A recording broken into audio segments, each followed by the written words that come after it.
En agosto de 2010, la migración dejó de verse como un proceso natural, al trascender la masacre de 72 migrantes en Tamaulipas, México, de los cuales 24 eran hondureños. Ahí comienza a registrarse de otra forma las historias de migrantes. Le siguen el 2013, la muerte de 6 hondureños al descarrilarse el Tren de la Bestia. Luego se dan otros, como la migración masiva de menores sin acompañantes en el 2014. Y luego viene el fenómeno de las caravanas, todas ellas con historias de dolor, siendo la tragedia de este martes en San Antonio, Texas, Estados Unidos, la primera que se registra en territorio estadounidense.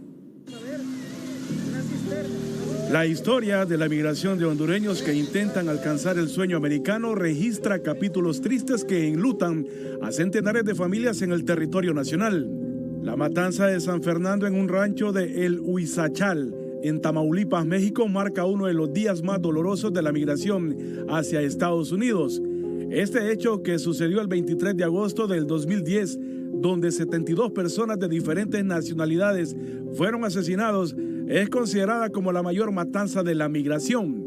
De las 72 personas ejecutadas por miembros del crimen organizado, 24 eran hondureños, 14 salvadoreños, 13 de Guatemala y el resto de otras nacionalidades. Este hecho remarcó la dimensión del peligro para las personas que intentan llegar de forma irregular a los Estados Unidos. En la ruta, el peligro se combina entre el crimen organizado y el tren donde viajan los migrantes, también bautizado como La Bestia. Justamente otro de los hechos que enlutó a familias hondureñas fue el 25 de agosto del 2013, con el descarrilamiento de un tren donde viajaban migrantes centroamericanos. Ese hecho dejó 6 hondureños muertos y 15 heridos.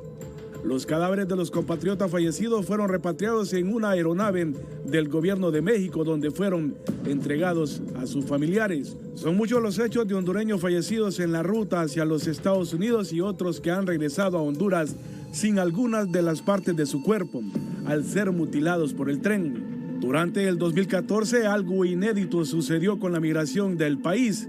En ese entonces, hubo niños hondureños que abandonaron las escuelas para buscar el sueño americano.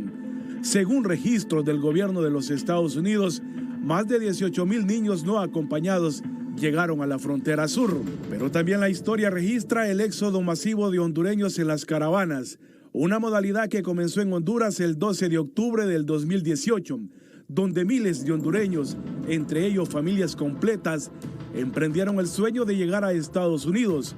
La segunda caravana, el 21 de octubre de ese mismo año, se fortaleció con hondureños y guatemaltecos que dejaron imágenes históricas como esta sobre el puente fronterizo entre México y Guatemala, donde fueron detenidos por el ejército.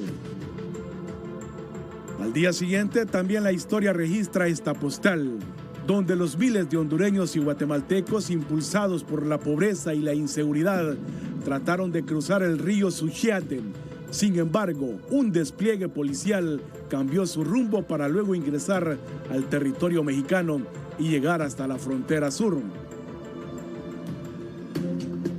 Las caravanas de migrantes también se registraron en tiempos de coronavirus, y en este año la modalidad ha continuado. El más reciente hecho involucra hasta ahora a 14 hondureños que fallecieron al interior de un contenedor en Texas, según información del gobierno de México. Pero el gobierno de Honduras hasta ahora solo contabiliza 5. Según las investigaciones de la Facultad Latinoamericana de Ciencias Sociales de la Universidad Autónoma, en Honduras cada día migran 416 personas, con un mayor número de los departamentos de Francisco Morazán, Cortés, Lloro y Olancho.